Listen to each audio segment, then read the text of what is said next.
Assalamualaikum warahmatullahi wabarakatuh.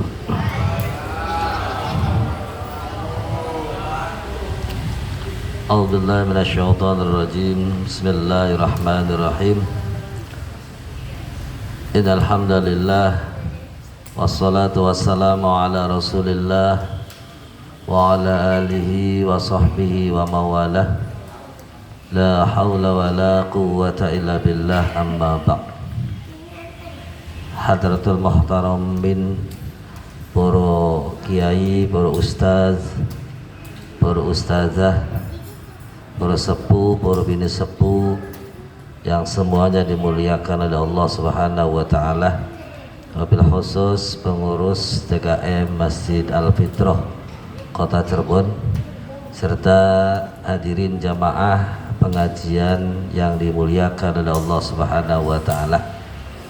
Alhamdulillah, dengan izin Allah kita semua masih bisa berkumpul bersilaturahim bersama. Mudah-mudahan kita semua akan dikumpulkan di yaumil akhir dengan penuh ridha Allah Subhanahu wa taala dan syafaat dari Nabi Muhammad sallallahu alaihi wasallam. Amin ya Allah ya rabbal alamin. Bismillahirrahmanirrahim. Para jamaah yang dimuliakan oleh Allah, pada saat ini sama-sama kita belajar mengulang apa yang telah Bapak dan Ibu ketahui. Setidaknya kita punya dasar dalam melakukan ibadah kepada Allah Subhanahu wa taala. Di antaranya tatkala kita hendak sholat, maka syaratnya yaitu harus suci dari hadas kecil dan hadas besar. Adapun hadas kecil bisa suci dengan berwudu. Maka pada saat ini kitab yang kita baca sampai dengan yang faslun furudul wudu'i, fasal yang menerangkan tentang fardunya wudu. Furudul wudu'i utawi piro-piro fardune wudu iku sitatun ana 6. Al awalu utawi kang dingin iku an-niyatu, niat.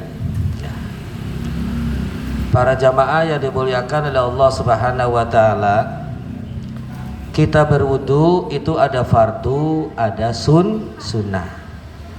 Di dalam kita melaksanakan wudu itu ada yang termasuk di dalam fardunya wudu menurut mufakat para ulama dan hadis Nabi, dan ada yang sunnah.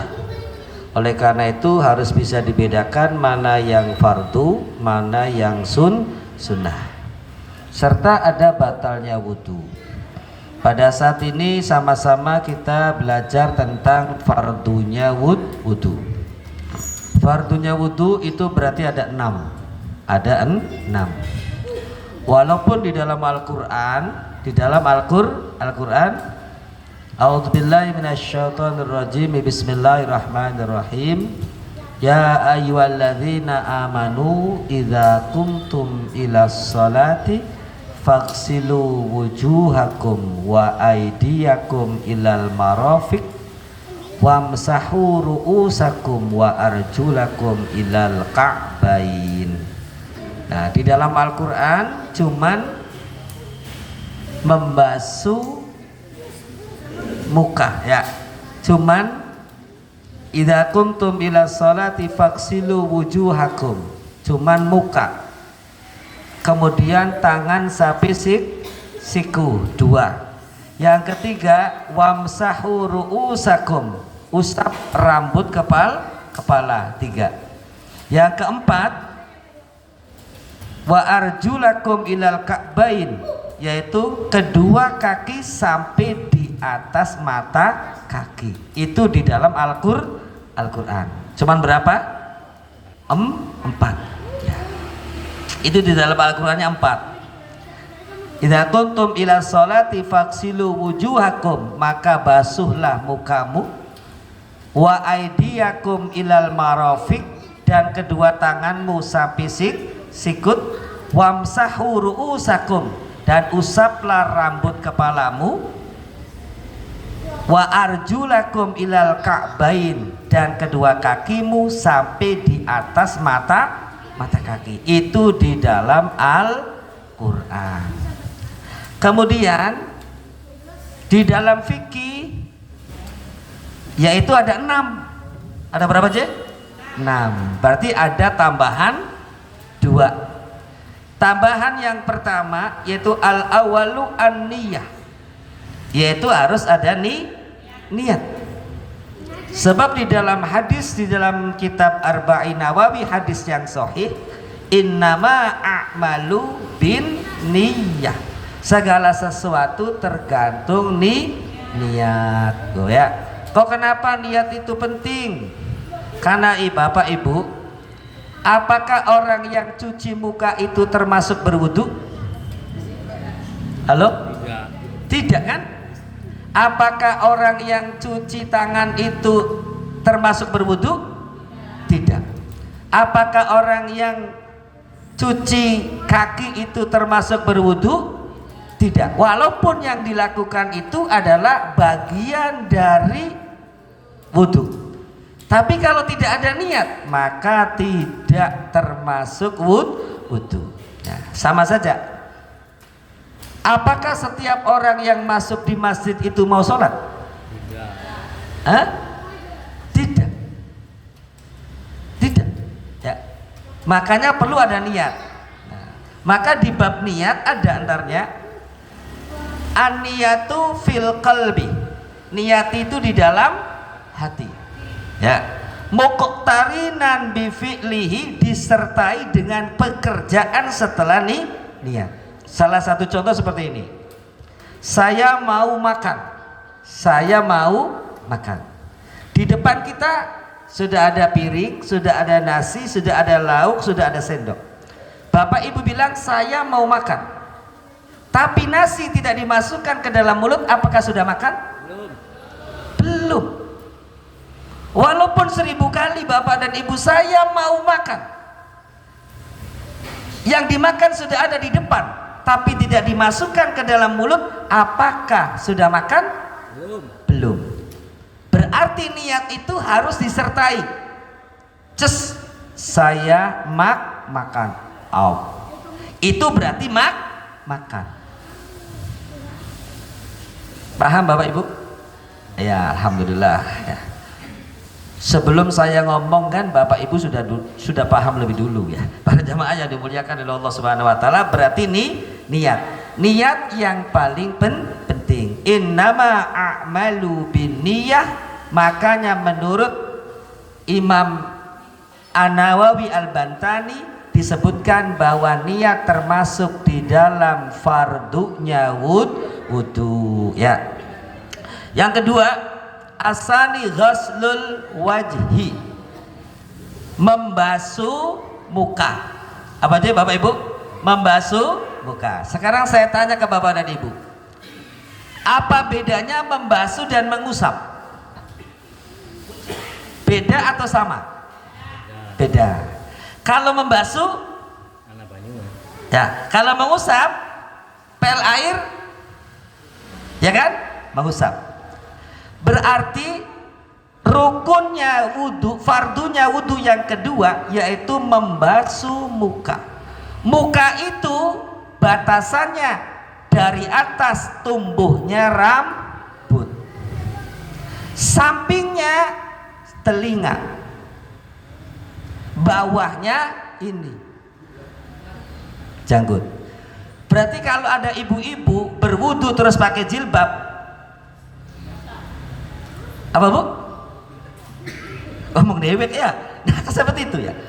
Ini karena yang dinamakan muka yaitu berarti tumbuhnya rambut, sampingnya sampai telinga, bawahnya sampai sini. Ini namanya muka. Paham nggak Bapak Ibu? Nah, diingat-ingat. Makanya saya praktekkan seperti ini ya. Contohnya saya wudu. Berarti kalau laki-laki pakai topi harus diginikan kan? Atau dilepas? Seperti ini, lepas. Ini wudu.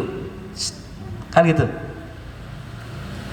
Jatuhnya air di bagian kepala, di bagian muka disertai dengan niat. Bahasa apa? Bebas. Niat isun banyu wudu, hilangaken hadas kang cilik fardu karena Allah Ta'ala, boleh. Nawaitul wudu ali rabbil hadasil asghari fardhon lillahi ta'ala, itu boleh, bebas. Pakai bahasa Jawa boleh, pakai bahasa Indonesia boleh, pakai bahasa Arab boleh. Yang penting muka itu tumbuhnya rambut sampai ke sini, sampai ke sini. Ini namanya muka. Paham nggak Bapak Ibu? Nah, diingat-ingat, itu namanya muka. Jangan sampai orang wudu, jangan, harus air itu muncrat ke sini. Jangan sampai. Ini namanya basuh atau mengusap? Mengusap. Itu tidak boleh. Harus membasuh. Sedangkan tumbuhnya rambut bapak dan ibu mungkin sama. Ada yang modelnya jidat lawang, ya kayak isu nih, ya mene ambo, kan seperti itu. Ada yang tumbuhnya rambut segini, itu beragam. Itu berarti muka itu atasnya tumbuhnya rambut, sampingnya sampai telinga, bawahnya sampai jenggot, seperti itu. Semua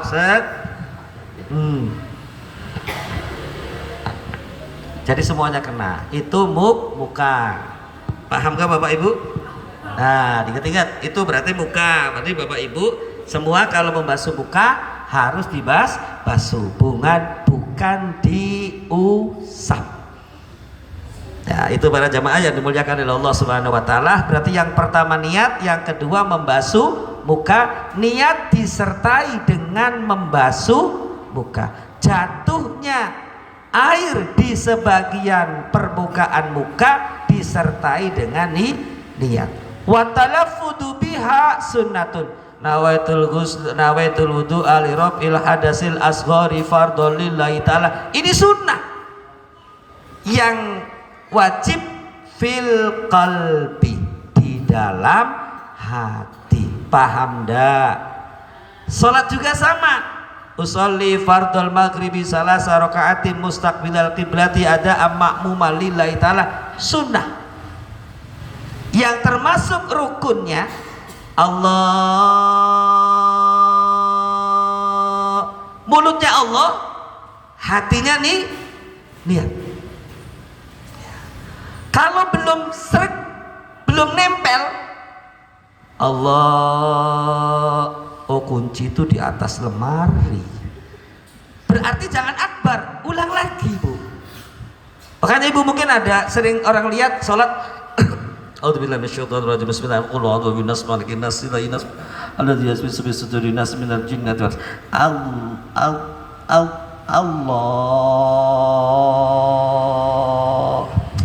Sabar. Seperti itu ada yang dibantu dengan gerakan Allah, seperti itu. Itu tujuannya supaya apa? Hati, mulut, gerakan jadi satu. Paham kan Bu? Nah, Allahu Akbar artinya Allah Maha Besar. Kita itu kecil, maka kita pasrah kepada Allah. Kalau orang pasrah, tandanya mengangkat tangan. Paham kan Bu? Nah, berarti kalau orang sholat, hati, mulut, gerakan jadi satu. Berarti orang sholat itu belajar jangan enya-enyo. Apa cek? Enya-enyo. Mulutnya A, hatinya B, gerakannya C. Berarti takbirnya belum lurus. Paham gak Bu? Nah, jadi dikit-dikit ya. Jadi kalau begitu, kalau ada orang sholat Allah, oh yang 5.000 itu buat bayar arisan. Jangan akbar nih. Makanya ibu-ibu kalau melihat kehilangan sesuatu, sholat supaya ketemu. ya Allah, duitku mendiah semene tapi kurang 5.000 waya salat Allah, oh iya nganggo bayar arisan. Nah, berarti salat terus supaya sering ketemu. Nah, para jamaah yang dimuliakan oleh Allah Subhanahu wa taala, itu salat. Jadi ketika ada orang salat takbirnya seperti itu, tujuannya supaya hati, mulut, gerakan jadi satu. Paham enggak? Jadi usolli fardul maghribi salasa raka'atin mustaqbilal kiblati ada ma'muman lillahi ta'ala, itu sunnah. Kenapa diucapkan? Supaya mengingatkan hati, maka mulutnya dilafalkan dulu. Makanya ada teman kita, saudara kita, tidak usah begitu-begitu lagi usolli apa wis, yang penting Allahu Akbar, ya wis ya. Ketika bapak ibu sering ada teman saudara yang sholat, ya wis beli apa, berarti wis mantep, kini langsung nyambung. Golongan isun kudu dilengin-lengin usolli supaya hatinya ingat para jamaah yang dimuliakan oleh Allah Subhanahu wa taala. Ini berarti kalau sholat berarti niat rukun, Allahu Akbar rukun, mengangkat tangan sunnah.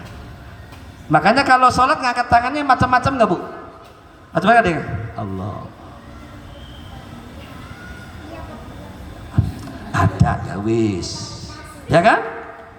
Dengan tujuan apa? Takdimul yumna alal yusro, dahulukan kanan, akhirkan kiri. Maka kanan dulu.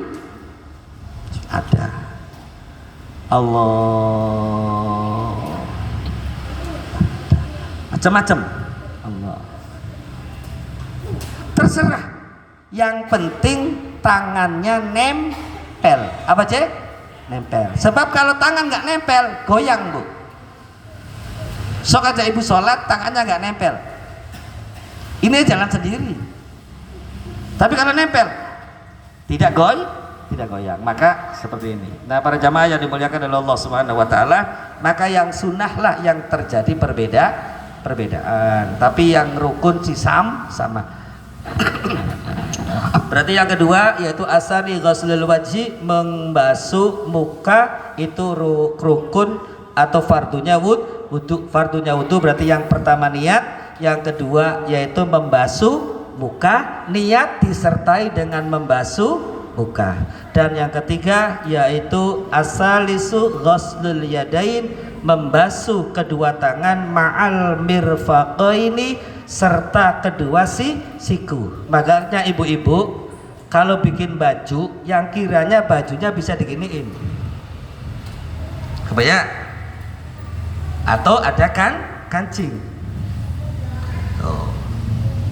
harus sampai siku,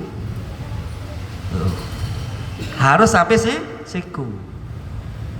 Nah, kalau di dalam kitab Kifayatul Akhyar, takdimul yumna alal yusro, dahulukan yang kanan, akhirkan yang kiri. Berarti kanan dulu diselesaikan. 1, 2, 3. Baru yang kiri. 1, 2, 3. Kalau begini, atau 1, 2, 3. 1, 2, 3. Dahulukan yang kanan, akhirkan yang kiri, itu sunnahnya. Tapi ada aja yang begini, ya udah nggak apa-apa, aku kotahe joget, seperti itu ya nggak apa-apa ya. Yang penting berarti membasuh tangan sampai siku.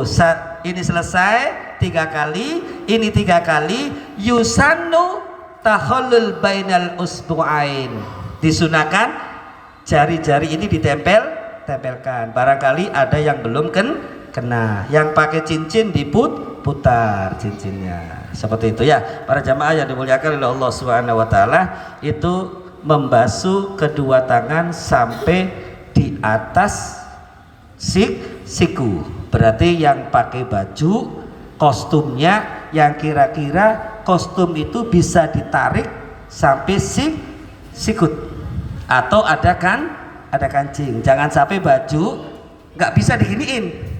Kalau nggak bisa diginiin berarti wudunya, kaosnya, bajunya harus dilepas.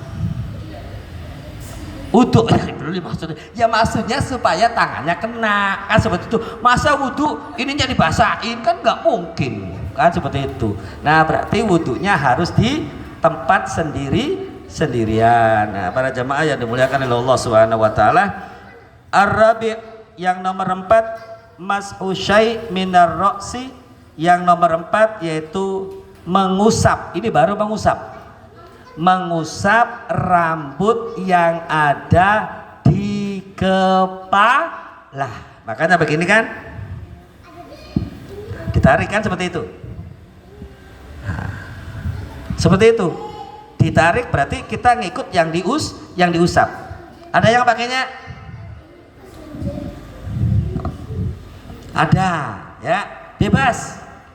Yang penting rambut yang nempel di kepala. Kulit rambut harus kena. Oh ya, seperti itu ya para jamaah yang dimuliakan oleh Allah Subhanahu Wa Taala. Ini termasuk mashur roksi, mengusap rambut kepala. Al-khamis yang nomor 5, yaitu al-khamis utawi yang nomor 5 iku ghusl rizlaini, membasuh kedua kaki, ma'al ka'baini, serta kemiren.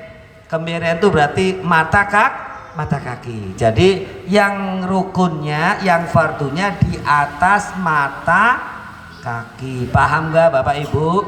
Dulu saya kecil sih sekolah madrasah tuh sampai di atas lutut. Itu berarti sampai di atas mata kaki. Itu ya ini.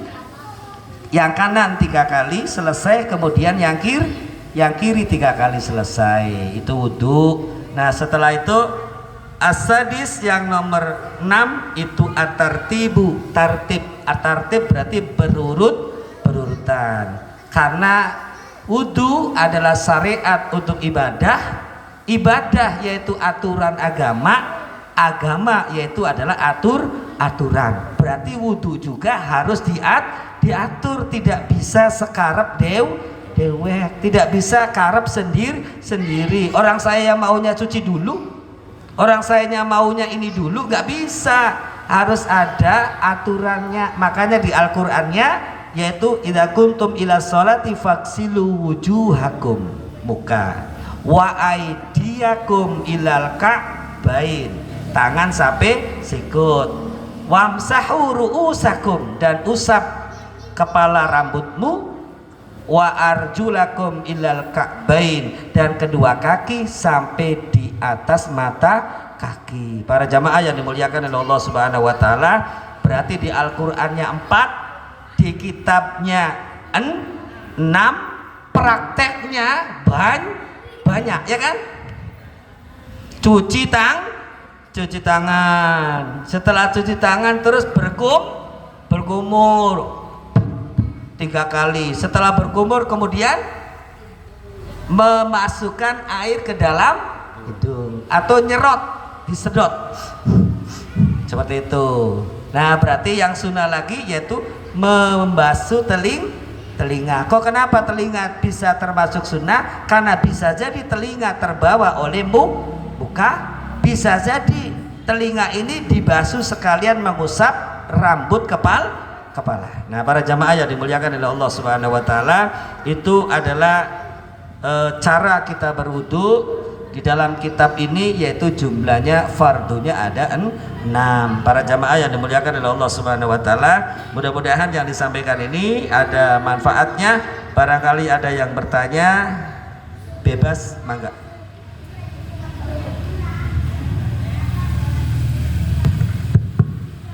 Assalamualaikum warahmatullahi wabarakatuh, Ustaz.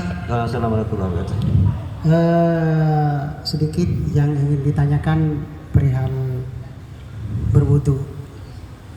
Terkadang kita sendiri itu Ustaz melakukan wudu dengan cara menambahin, walaupun dalam urutannya yang dibilang Ustaz tadi tartib. Dalam istilahnya ketika membasuh muka kadang ada sedikit cat sambil digosok catnya, terkadang dilebihkan sampai ke, dilihat juga kadang dilebihkan sampai ke leher gitu Ustaz. Terus kadang di kaki itu juga kalau nyampe ke kaki ada urutannya kaki itu ada cat atau ada sedikit yang menempel kotoran sejenis aspal gitu Ustaz. Itu juga kadang sambil dibasuh. Terkadang pada waktu membasuh muka kita juga digosok-gosok itu gigi gitu Ustaz. Padahal itu kan pekerjaan sunnah. Gigi, hidung juga karena tadinya lupa, hidung itu juga dimasukkan air gitu. Telinga gitu Ustaz. Terus pertanyaan yang kedua Ustaz. Pernah dijumpai suatu pendapat kalau pengen wudhu gampang, misalkan di empang atau di laut tinggal nyebur aja, niat nyebur, begitu keluar dari dalam sudah punya wudhu katanya gitu Ustaz. Ya begitu aja pertanyaannya. Assalamualaikum warahmatullahi wabarakatuh. Assalamualaikum warahmatullahi wabarakatuh ya. Ada yang lain? Nah. Assalamualaikum Pak. Assalamualaikum warahmatullahi wabarakatuh. Pak, ini saya mau bertanya mengenai sholat itu Pak. Pak, saya kadang kan sholat maghribnya lambat gitu, kadang mau menyampai isya. Sementara saya pengen berjamaah sholat isya, itu gimana sholat maghribnya itu Pak? Terus waktunya tuh udah mau isya gitu loh, saya mohon banget lah, tapi saya maghrib belum menjalaninya Pak. Saya tuh gimana caranya gitu loh Pak, menyatukannya tuh, tapi saya mau berjamaah gitu loh. Iya. Udah gitu aja Pak sudah. Makasih banyak. Assalamualaikum. Assalamualaikum warahmatullahi wabarakatuh. Para jamaah yang dimuliakan oleh Allah Subhanahu wa taala. Pertanyaan yang pertama, ke-1 dan ke-2. Pertanyaan yang dari Mas tadi, yang kedua dulu, yang kedua ya. Pendapat para ulama sering dipraktekkan oleh para santri. Santri kalau mandi di empang atau di sungai, maka dia itu niat berwudu, naik ke atas seperti itu ya. Itu apakah diperbolehkan atau tidak ya? Para jamaah yang dimuliakan oleh Allah Subhanahu wa taala, di dalam salah satu kitab Sulamun Nazat atau kitab fikih yang lainnya itu dibolehkan ketika kita wudu sambil mandi selulup niat saya berwudu, tapi dipastikan seluruh anggota wudu itu semuanya terkena air, seperti itu boleh. Kemudian pertanyaan yang pertama, syaratnya wudu itu ada. Syaratnya wudu itu ada, para jamaah yang dimuliakan oleh Allah Subhanahu wa taala. Sebelum kita berwudu, kita periksa dulu anggota wudu, jangan sampai ada penghalang jatuhnya air di pori-pori kulit anggota wudu. Contoh, kita bekerja, setelah ngecat selesai, ada waktu sholat lalu berhenti. Sebelum wudu kita itu cek dulu, cek barangkali di sini ada cat.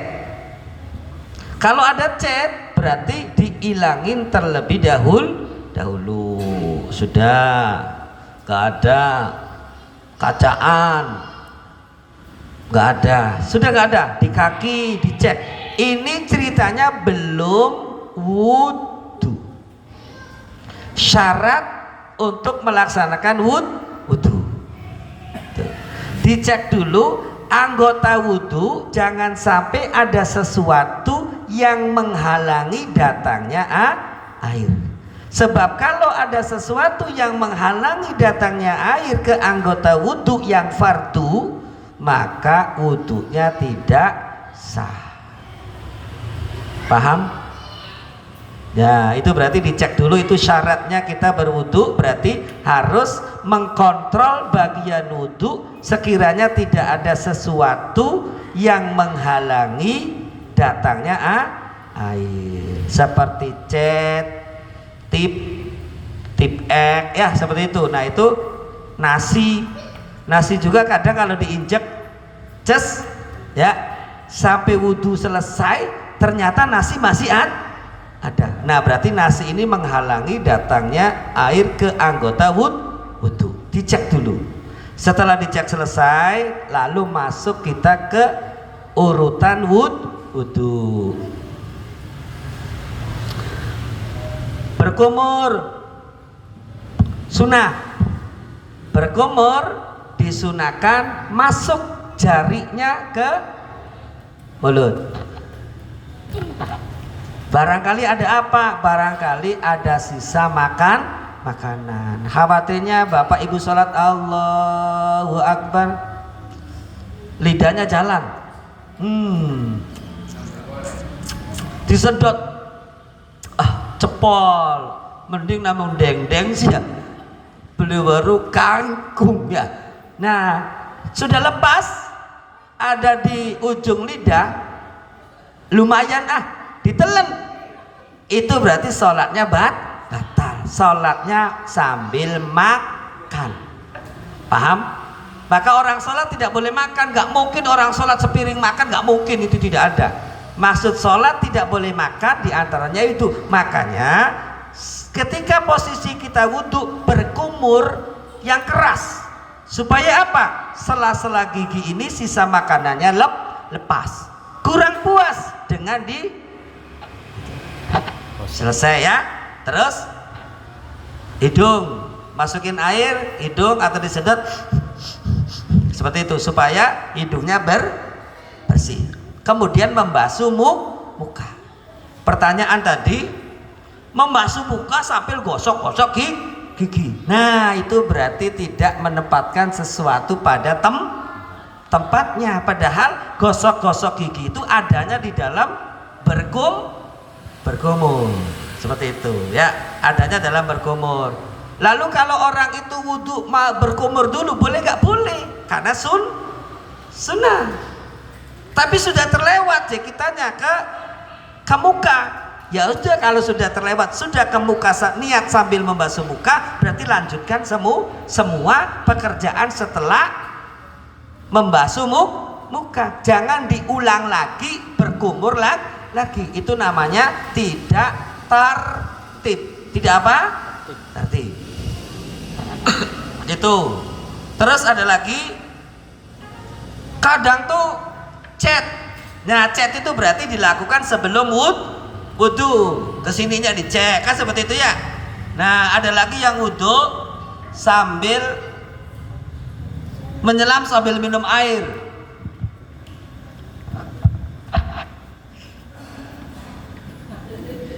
Nah ini apa-apa begitu ya. Nah ini komedo digosok-gosok segala macam. Nah itu namanya cuci muka. Krim siang, krim malam, krim pagi. Ada urusannya sendiri, bukan ketika membasuh muka. Paham gak ibu-ibu? Nah soalnya yang penting ibu-ibu ya, kalau ibu-ibu tuh itu ya kayak kesana kanan beloknya kiri ibu-ibu ya. Makanya para jamaah yang dimuliakan oleh Subhanahu wa Ta'ala. Nah itu pertanyaan Mas tadi. Jadi kalau kita sebelum wudhu cek dulu, jangan sampai ada sesuatu yang menghalangi datangnya air di anggota wudhu. Kalau leher berarti bukan termasuk anggota wudhu. Seperti itu ya. Semene ada sampai yang senane adus. Ya, senane adus. Nah, itu namanya sampeyan itu israf. Qaidahnya berlebihan. Air yang sebenarnya cukup 1 ember jadi 1 tangki. buat ibu semua. Para jemaah yang dimuliakan oleh Subhanahu wa ta'ala. Jadi tidak boleh ya, orang muslim itu tidak boleh israf. Israf itu berlebihan. Kemudian ibu kadang sholat maghribnya terlambat. Iya, pulang kerja jadi telat, tapi saya pengen sholat isya berjamaah. Kan seperti itu ya para ibu yang dimuliakan oleh Allah Subhanahu wa ta'ala. Bapak Ibu, masuk waktu sholat itu dan akhirnya waktu sholat diukur dari takbiratul ihram. Contoh ibu nih pulang kerja, tuh belum sholat maghrib nih, lalu datang di masjid pengen sholat isya.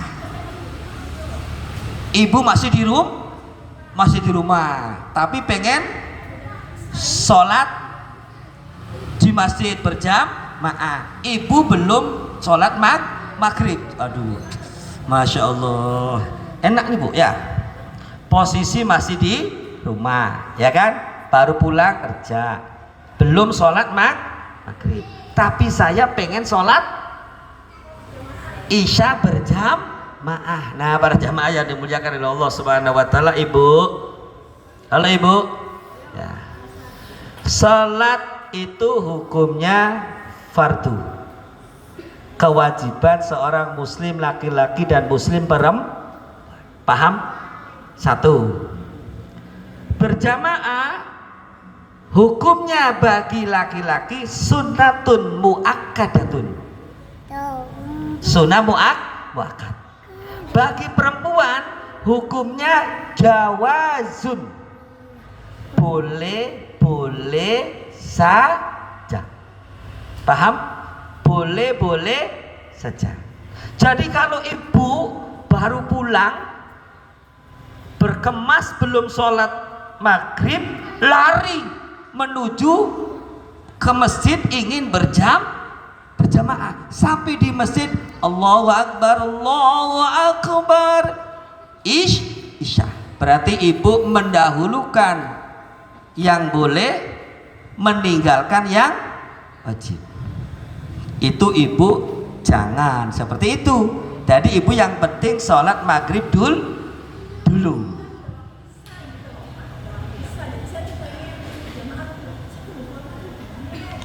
Nah, sholat sudah berjalan,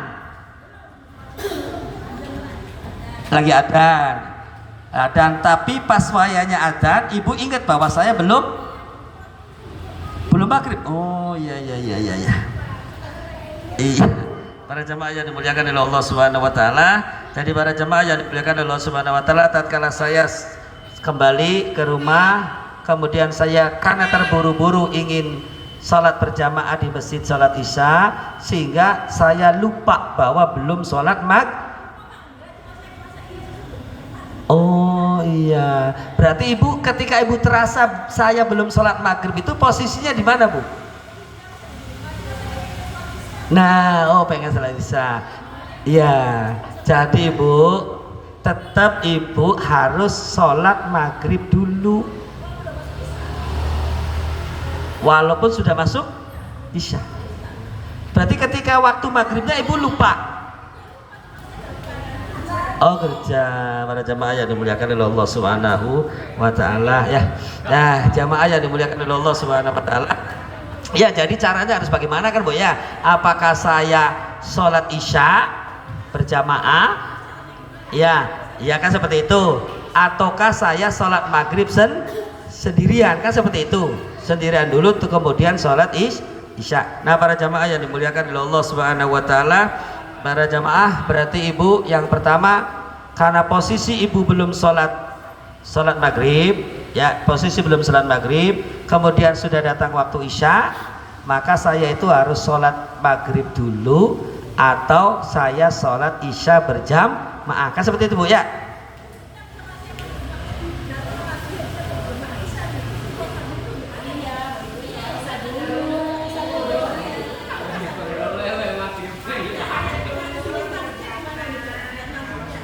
Ya, sholat maghribnya ibu berarti karena sudah terlewat waktunya, ibu itu namanya kodok sholat maghrib.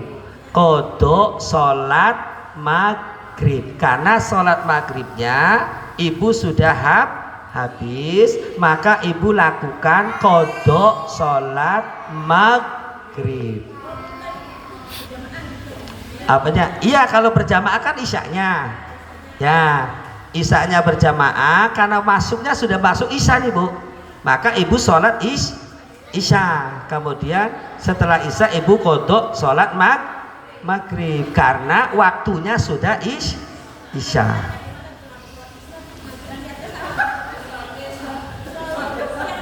Nawaitu usolli fardul maghribi salasa rakaati mustaqbilal qiblati qodo'al lillahi ta'ala Allahu akbar. Sholatnya tetap 3 rakaat karena waktu sholatnya sudah habis. Tapi ini Bu ya, itu minta sama Allah, ibu harus memanage waktu, jangan sampai diulang. Kenapa? Karena khawatir termasuk di dalam ayat fawailul lil musallin, maka cilakalah bagi orang yang salat. Alladzina hum yura'un alladzina hum an salatihim sahun. Seperti itu.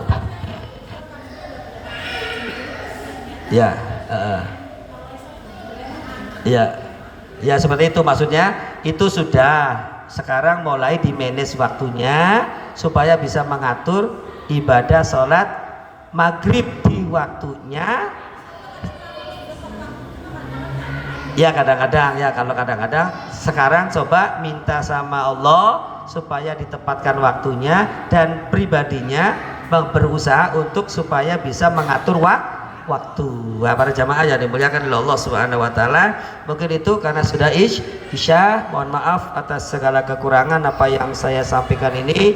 Mudah-mudahan bermanfaat khususnya bagi diri saya, umumnya bagi para jamaah semuanya. Mudah-mudahan kita semua diberkahi oleh Allah Subhanahu wa taala, dimudahkan ibadahnya kepada Allah Subhanahu wa taala, sehingga kita semua termasuk umat-umat Nabi Muhammad sallallahu alaihi wasallam yang senantiasa mencintai ilmunya Allah Subhanahu wa taala. Rabbana atina fid dunya hasanah wa fil akhirati hasanah wa qina adzabannar wa adkhilnal jannata mal abrar ya aziz ya ghaffar ya rabbal alamin. Subhana rabbika rabbil izzati amma yasifun wassalamun alal mursalin walhamdulillahi rabbil alamin.